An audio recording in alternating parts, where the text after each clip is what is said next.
용어가 있습니다. 거의 다 넘어가지는 사람이 어떻게 기술 발휘해가지고 상대방을 머리 위로 넘겨버리는 그런 용어를 여러분 아시죠? 하나님이 함께하는 사람들도 아무리 형편이 어렵고 힘든 그런 곤경에 처할지라도 그 형편을 하나님께서 뒤집어서 전환시켜 주시고 어떤 환경에서도 하나님이 함께 하시면은 전화유혹되는 수가 많이 있는 줄 믿습니다. 오늘 본문 1절에 보면은 요셉이 끌려 애굽에 내려가매 바로의 신하 시위대장 애굽 사람 보디발이 그를 그리로 데려간 이스마엘 사람의 손에서 그를 산이라. 그야말로 비참한 매매입니다. 인신매매가 과거에 있었습니다. 돈을 주고 은 20냥 주고 노예로 삽니다. 또 이 끌려갔다는 용어는 그냥 애국으로 간 게 아니고 이스마엘 상인들이 혹시 17살 난 소년이 도망할까봐 돈 주고 샀으니까 도망치면 안 되잖아요. 손가발을 꽂고 북들어 매가지고 아마 낙타나 마차에 태워서 그야말로 짐승 묶이듯 묶여가지고 애국에 갔다는 그런 용어를 우리가 여기서 볼 수가 있습니다. 지금 요셉이 처한 형편은 아주 처참한 형편입니다. 우리가 어려운 형편 당한다 그래도 이렇게 어려운 곤경은 우린 당하지 않았을 것입니다. 우리가 돈값에 팔려본 적 없지 않습니까? 형들의 시기와 질투 때문에 전혀 낯설고 말도 문화도 음식도 모든 것이 다른 이방 민족인 에집트 땅에 가서 왕을 경호하는 시위대장 집에 노예로 팔려갔다는 내용입니다. 종으로 끌려간다는 것은 참으로 인권이고 인간의 존엄성이고 개성이고 다 무시해버리는 그야말로 처참한 그런 어두운 시대의 행위였습니다. 요셉은 어린 나이에 17살 때 부모와 형제를 떠나서 머나먼 이국 땅에서 고통스럽게 살게 됩니다. 주변에서 어쩌다가 한 사람이 자기를 못살게 굴어도 힘든데 형제들 10명이 모두가 자기를 미워한다고 하면 생각해 보십시오. 얼마나 그 마음이 아팠겠습니까? 제가 아는 대구의 어떤 집사님 한 분은 아주 회사의 중요한 간부입니다. 근데 그 회사에 한 200명 되는 회사원 가운데 한 사람이 그렇게 자기를 괴롭힌대. 막 송곳으로 찌르는 것보다 더 그런 말을 한답니다. 그래서 이 사람이요, 그만 이 마음의 병이 와가지고 그 한 사람 때문에 그래서 신경의 약을 먹고 대인 기피증이 걸리고요. 사람을 안 만난다고 합니다. 한 사람이 미움을 당해도 그렇게 마음이 아픈데 형제들 10명이나 요셉을 미워했으니까 그 마음이 이루 말할 수 없는 그런 아픔이 있었지 않겠습니까? 요셉은 또 죽을 고비를 넘겼습니다. 형들의 미움과 질투로 사망이 음침한 골짜기를 지나야 했습니다. 부모와의 생이별, 극심한 마음의 고통, 처절한 외로움이 한꺼번에 닥쳐서 아주 깊은 낙심에 빠질 뻔했습니다. 그를 구해주리는 아무도 없는 캄캄한 어둠의 그런 시기였습니다. 노예로 팔려가서 종살이 하다가 보디발의 아내의 억울한 누명으로 생자 고생하고 2년간 젊은 청년이 감옥 생활하는 것입니다. 내용을 여러분 다 아시죠? 아무도 없는 낮에 그 보디발의 아내가 요셉을 강간하고자 아무리 유혹했지만도 요셉이 나는 우리 주인께서 이 집의 모든 재물과 사물을 다 맡겼지만도 당신은 장군님의 아내인데 내가 이렇게 죄를 범해서 하나님께는 득죄할 수 없습니다. 그 자리에 있지도 않고 우리 저 도망을 하는 거예요. 그때 어쩌다 요셉의 옷을 거머쥐고 있다가 옷이 벗겨진 그걸 같이 구금되고 퇴근에 돌아온 남편에게 거짓말하는 거예요. 당신이 노예로 산 저 시부리 종 요셉이 나를 강간거절하기다. 내가 소리를 지르니까 하도 급해서 옷을 벗어 던지고 갔노라. 이 옷 좀 보라고. 그래서 그 남편은 아내의 그 거짓말에 그대로 믿고 요셉을 감옥에 처벌해 버립니다. 얼마나 억울하겠습니까? 요새 암흑에 같으면은 자살하고도 남은 그런 억울하고 가슴 아픈 일을 당한 것입니다. 그러나 요셉 마음속에 하나님께서 이 모든 걸 보고 계시니까 반드시 하나님이 나를 도우신다고 그는 마음으로 믿고 기도하고 인내를 해 나가는 것입니다. 지혜와 정직, 성실한 삶은 아무리 어둡고 절망적인 환경에서도 반드시 빛을 발하게 되어 있습니다. 성령이 함께하는 사람은 어떤 환경에서도 그 마음은 항상 빛이 나고 기쁨이 그 마음속에 있습니다. 왜냐하면 성령은 속박받지 않고 성령은 억압받을 수 없고 성령은 추앙될 수 없기 때문인 것입니다. 사랑하신 여러분들, 내 마음속에도 주의 신이 함께하기 때문에 우리가 어떤 환경 당해도 우리 마음속에는 기쁨이 있을 줄 믿고 그렇게 되기를 주의 이름으로 축복합니다. 네. 1853년도 크리미아 전쟁이 일어났습니다. 그 비참한 처절한 싸움터에는 말 그대로 생지옥이었습니다. 부상당한 병사들은 그냥 버려져서 추위와 굶주림, 전염병에 감염되어서 죽어가고 신음하고 있었습니다. 그때에 적십자사 창설의 초석이 된 나이팅게일이라는 간호사가 그 전쟁에 종군하러 왔습니다. 부상병들을 간호하기 시작합니다. 따뜻한 손길로 흐르는 피와 눈물을 닦아줍니다. 동정이 가득한 눈으로 미소를 던져줍니다. 헌신적인 간호를 합니다. 지극한 정성으로 기도를 예수 이름으로 해줍니다. 그 부상병들의 마음을 그 따뜻한 그 동정으로 움직이기 시작합니다. 그곳의 고통과 암울한 분위기가 점점 바뀌어지게 됩니다. 부상병으로 앓다가 죽어가는 병사들이 이런 고백을 했습니다. 우리는 그녀의 그림자에 입 맞추었고 평안과 기쁨에 눈을 감을 수가 있습니다. 죽으면서도 나이팅게일의 그 사랑의 감동의 고백을 합니다.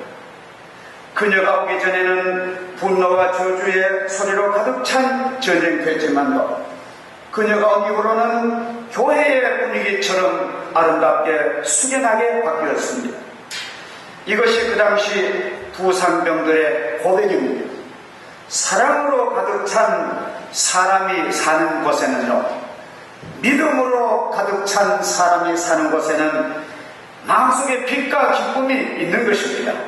그래서 우리는 오늘 요셉의 이 삶을 내면을 보면서 여러분이 만약 어려운 환경에 처해있다 하더라도 조금도 두려워하지 마시고 주님의 그 사랑과 주님의 위로와 주님의 그 따뜻한 손길을 주님의 만져주심을 체험하는 귀한 삶이 되기를 바랍니다. 요셉은 하나님의 구원해 주심을 믿고 인내한 사람이고 자신의 도움을 필요로 하는 자들에게 위로와 소망과 기쁨이라는 것으로 다시 나누어졌던 그런 사람입니다.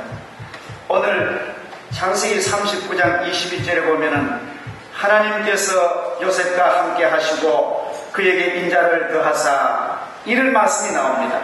오늘 그 39장을 좀 읽어보면요, 하나님이 함께 하심으로 그가 형통한 자가 되었더라. 이 구절이 한 4번이 나옵니다.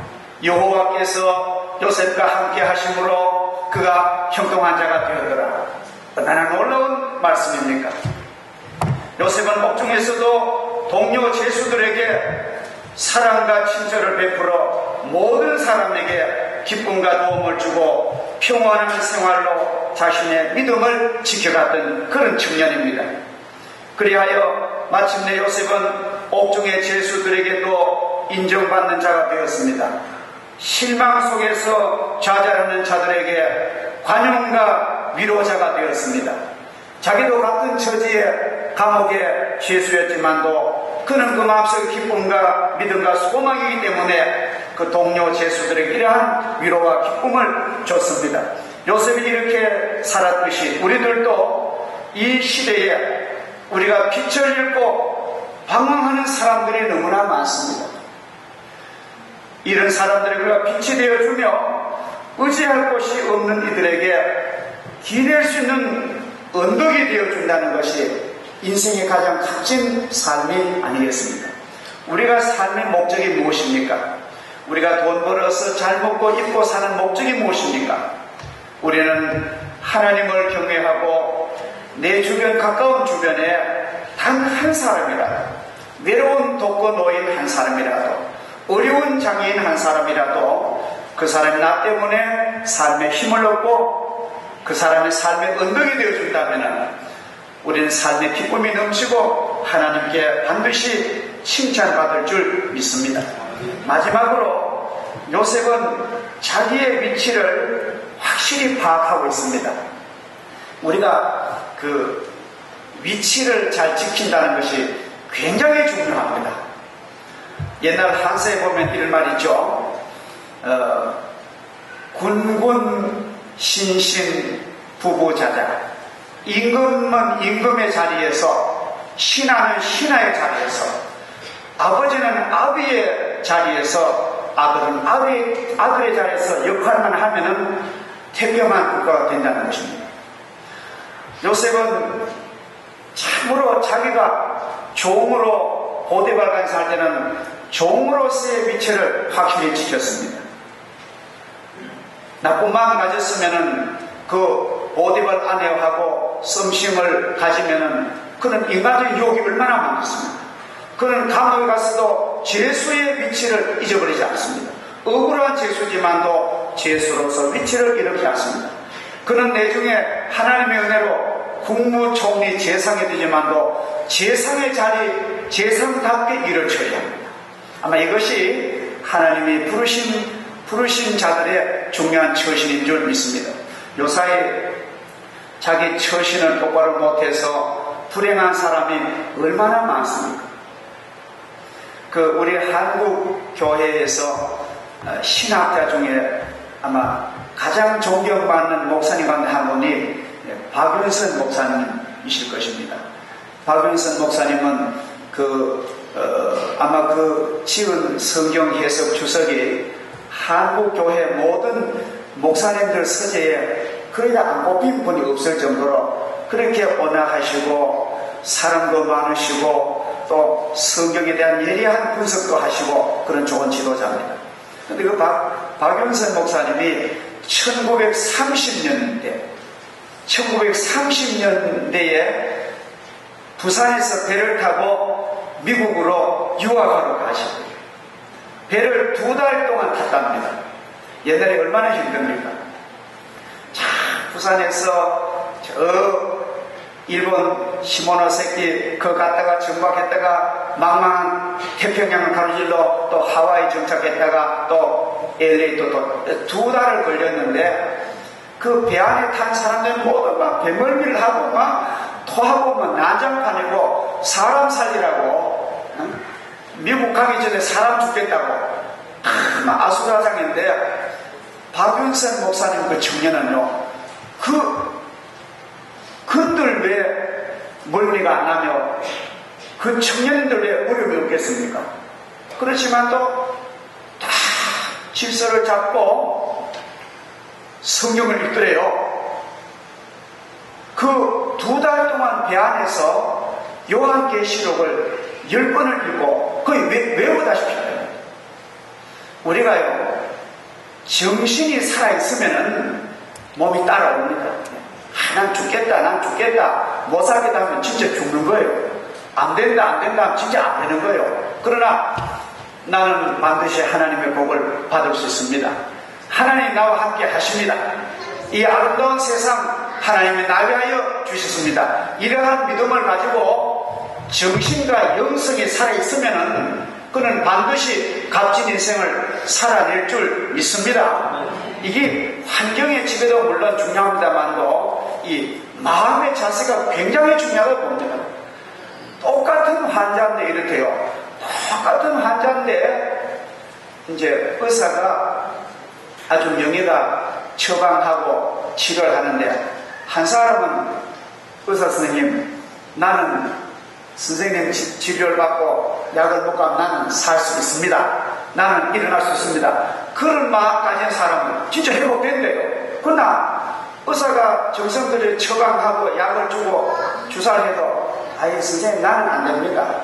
난 이 병 내가 아기 때문에 난 죽습니다. 그러면 아무리 좋은 처방해도 그 사람 죽는다는 거예요. 이게 참 중요한 일. 우리 사람은 영물인 거예요. 우리가 마음에 하나님이 나와 함께 하십니다. 우리 교회는 하나님이 함께 하십니다. 우리의 가족은 하나님이 함께 하십니다. 그렇기 때문에 나는 형통케 될 줄 믿습니다. 오늘 성경 문맥을 가만히 보면요. 39장 23절 우리 한번 읽어보겠습니다. 39장 23절 한번 읽어보겠습니다. 자, 다같이 23절 간수장은 그의 손에 무엇이든지 여호와께서 요셉과 함께 하시니 여호와께서 그를 범사에 형통케 하셨더라. 요 문맥을 보면은 그가 그냥 잘해가지고 형통케 된 게 아니고 하나님이 주권적으로 하나님의 능력으로 하나님이 적극적으로 요셉을 형통하게 해주시더라. 그런 다 그렇죠? 요셉의 힘으로 된 게 아니라 하나님이 그를 잘되게 형통하게 해주셨더라. 할렐루야. 얼마나 좋은 복음입니까? 사랑하는 여러분들도 하나님이 여러분을 형통케 하게 해 주실 줄을 믿습니다.